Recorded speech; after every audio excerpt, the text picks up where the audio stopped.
करेंगे 9th house में शनि कैसा रिजल्ट देंगे। 9th हाउस हमारा भाग्य भाव है, तो ऑफ कोर्स भाग्य में डिले कराएंगे, इतना लेट कर देंगे हर चीज़ को कि आपको उन सब चीज़ों की शायद ज़रूरत ही ना रह जाए, मतलब टू मच लेट भाग्य में। इसीलिए कृष्ण भगवान कहते हैं कर्म कर फल की इच्छा मत कर, बाकी सर्व अपने कर्मों पर छोड़ दो। कर्म अच्छा हो या बुरा हो लौट कर जरूर आता है। इस ब्रह्मांड में आप जो भी फेंकोगे वो लौट कर आप तक जरूर आएगा। तो इसीलिए अच्छा कर्म करो। बाकी रही बात कि भाग्य भाव में कैसा फल देंगे, तो भाग्य में तो इतना डिले कर देंगे, जो चीज़ आपको मिलनी चाहिए थी 25 साल पे वो मिलेगी 35 साल पे, जो चीज़ मिलनी चाहिए थी 30 साल पे वो मिलेगी 35 साल पे, 35 पे मिलनी है 40 पे मिलेगी। इतना लेट हो जाएगा हर चीज़ में कि शायद उन चीज़ों की आपको इच्छा भी ना रह जाए। इसीलिए अपना यहाँ भाग्य भाव है, धर्म करते रहो, कर्म करते रहो, ईश्वर में आस्था बनाए रखो। और धर्म की बात यहाँ आती है तो धर्म आप लोग जानते ही हैं, भूखे को कपड़ा देना, भूखे को खाना देना, जिस पे कपड़े नहीं है उसको कपड़े देना, जिसके पैरों में चप्पल नहीं है उसको चप्पल देना, यही सब चीज़ें होती हैं।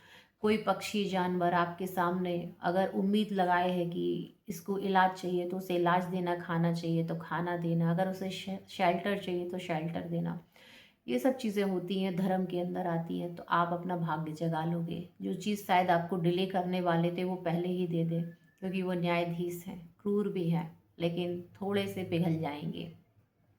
अब बात करते हैं 10th हाउस की। तो 10th हाउस में अगर शनिदेव होंगे तो रिजल्ट क्या होगा। ये आपके जॉब का, कर्मा का, आपके फादर का भाव है। तो हो सकता है अगर आपने ज़्यादा एनालिसिस करना स्टार्ट किया अपनी जॉब में कि मुझे सेटिस्फैक्शन नहीं मिल रहा है इस जॉब में, मैं क्यों कर रहा हूँ, क्यों कर रही हूँ, मैं बहुत ही स्किल्ड हूँ और शायद उसके अकॉर्डिंग मेरे को पे नहीं किया जा रहा है, तो मैं ये जॉब क्यों करूँ। तो आप देखेंगे धीरे धीरे आपका वर्क एनवायरनमेंट बहुत बिगड़ना स्टार्ट हो जाएगा, बहुत अच्छा नहीं रहेगा वो आपके लिए। आप जैसे देखेंगे मेरे फादर मुझ पे इतना ध्यान क्यों नहीं देते हैं, मैं इतना कुछ करता हूँ अप्रिसिएशन क्यों नहीं मिलता है। तो आप देखेंगे धीरे धीरे आपके फादर का एटीट्यूड आपकी तरफ चेंज होने लग जाएगा, वो जो आपको मिल रहा था वो भी नहीं मिलेगा।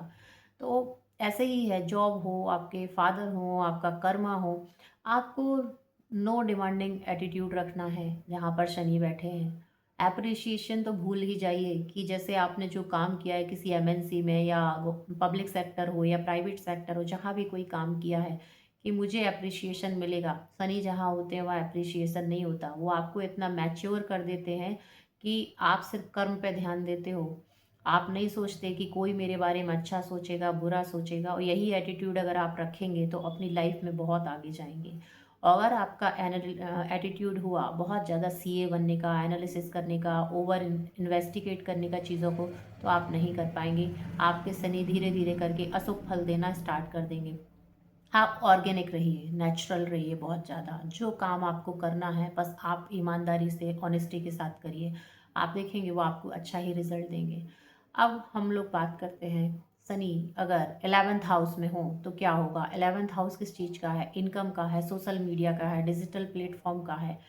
अगर आप यहाँ पर काम करते हैं, जैसे आप कोई भी काम कर रहे हैं, कोई बिजनेस कर रहे हैं सपोज करिए, या फिर कोई जॉब कर रहे हैं आप, अगर आपको उस अकॉर्डिंग जैसा आप सोचते थे वैसी इनकम जनरेट नहीं हो रही है, फिर आप उसको सोचेंगे कि मैं एनालिसिस करूं क्या लूप होल्स हैं, क्यों मुझे इतना इनकम नहीं जनरेट कर रही है, मैंने तो इतने फिगर में सोचा था, इतना फिगर क्यों नहीं आ रहा है, क्या रीज़न है। आप देखेंगे धीरे धीरे जो फिगर मिल रहा था वो भी मिलना बंद हो जाएगा। तो इसीलिए आप अपना सिर्फ काम करिए। आप कोई वीडियोस बनाते हैं आप, या मान लीजिए कोई मीडिया हाउस में काम करते हैं, आप वहाँ के लिए कंटेंट लेके आते हैं, काम आप करते हैं, लेकिन एप्रिसिएशन किसी और को मिल जाता है, आपको नहीं मिलता है। आप वेट करिए एक टाइम का। अब जैसे आप वीडियो बनाते हैं, वीडियोस नहीं चलते हैं आपका, आप वेट करिए टाइम का। एक दिन टाइम आएगा जब एक मैच्योरिटी की एज होगी, लोग आपको अप्रिशिएट भी करेंगे और लोग आपको सही भी बोलेंगे। आप मीडिया हाउस में काम करते हैं, आप कंटेंट भी लेके आते हैं, एक दिन आपको इसका क्रेडिट ज़रूर मिलेगा। हाँ ये बात अलग है तब आपको शायद उसकी ज़रूरत ना हो, आज है ज़रूरत। मैं ये भी मानती हूँ कि इनकम की ज़रूरत मुझे शायद आज है। जैसे हम कोई काम कर रहे हैं उससे हमें रिजल्ट मिले, ज़रूरत आज है, 2 साल बाद रिजल्ट मिले, 5 साल बाद मिले, हमें शायद तब उसकी ज़रूरत ना हो। तो ये हमारा पॉइंट ऑफ व्यू है शनिदेव का नहीं। शनिदेव का तो क्या है, मुझे ओवर इन्वेस्टिगेट मत करो, एप्रिसिएशन की डिमांड मत करो, डिमांडिंग एटीट्यूड मत रखो, ऑर्गेनिक वे में काम करो, नेचुरली काम करो। मैं आपको एक सही समय आने पर उसका रिजल्ट ज़रूर दूंगा, लेकिन ये इंसानों के साथ पॉसिबल बहुत कम हो पाता है। तो हम सब लोग इंसान हैं, इतना शायद हम लोग नेचुरल नहीं हो सकते, थोड़ा बहुत डिमांडिंग एटीट्यूड होता है इंसानों का। तो इसमें मैं किसी को भी गलत नहीं बोलती, लेकिन हमारा काम सिर्फ यही है कि जो हमारे लिए ठीक हो वो एटलीस्ट हम जानें, और जितना कम से कम हो सके उतना हम कम से कम दिमाग अपना लगाएं और अपना काम करते रहें। अगर 12th हाउस में शनि हो तो क्या, 12th किस चीज़ का है घर, 12th हाउस में अगर शनिदेव बैठे हैं तो ये हमारा मोक्ष का घर है, ट्रैवलिंग का, फॉरेन ट्रैवलिंग का घर है, फॉरेन एजुकेशन का घर है। तो अगर हमने मोक्ष, अगर हमने ओवरली, अगर इस घर को स्टार्ट कर दिया एनालिसिस करना कि हम जाने मोक्ष कैसे मिलता है, कैसे हम मोक्ष की तरफ जाएंगे, कैसे इस चीज़ को क्या करेंगे, आपने अगर वहाँ पर प्लानिंग प्लॉटिंग करी, आप ये मान के चलिए आपको मोक्ष नहीं मिलेगा, आपको वो करने ही नहीं देंगे। आपका दिमाग इतना टायर्ड हो जाएगा कि आप समझ ही नहीं पाएंगे मेरे साथ क्या हो रहा है। आप जैसे एक्सपेंडिचर का घर है, आप अपने एक्सपेंडिचर को एनालिसिस करने लग जाएंगे, सीए गिरी दिखा देंगे बैठ करके कि इतना खर्चा कैसे हो गया। आप मान के चलिए आप अपने शनि को बहुत ज़्यादा नेगेटिव कर रहे हैं। फॉरेन ट्रैवल में कितना खर्चा आएगा, ऑर्गेनिक रहिए, जितना आएगा आएगा। एक्सपेंडिचर भी जितने हो रहे हैं, आप रोक नहीं पाएंगे। ये देख लीजिए, आप ट्राई कर लीजिए, अगर आपसे हो सकता है तो। मेरे हिसाब से तो रोक नहीं पाएंगे। जहाँ अभी हम लोग 10 रुपये खर्च कर रहे थे, आप जैसे ही सीए बनेंगे और एनालिसिस करेंगे, 15 रुपये स्टार्ट हो जाएंगे खर्च होना। तो ऑर्गेनिक रहिए, नेचुरल रखिए, रहिए, सोचिए भगवान के हाथों में हम क्या कर सकते हैं। अगर भगवान हमें खर्चा दे रहे हैं तो कहीं से अर्निंग भी देंगे, तो शायद आपका कंट्रोल हो जाए। तो ईश्वर पे डिपेंड हो जाओ थोड़ा, और अपना कर्मा करो ऑर्गेनिक वे में, नेचुरल वे में।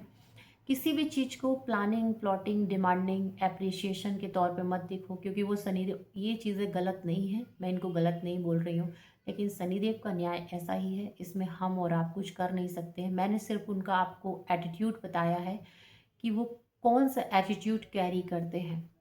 उनका एटीट्यूड यही है, लोगों को डिले करा देना, ओवर एज करा देना, लोगों की शादियां नहीं हो पाती, ओवर एज हो जाते हैं, अगर जिनकी हो गई उनके डाइवर्स करा देना, हर काम में भाग्य में डिले करा देना, नौकरी में डिले करा देना, बिजनेस सेट है तो उसको ख़त्म कर देना। आप जहाँ भी चीज़ों की डिमांड करनी स्टार्ट करते हो, वहीं से चीज़ें बिगड़नी स्टार्ट हो जाती हैं।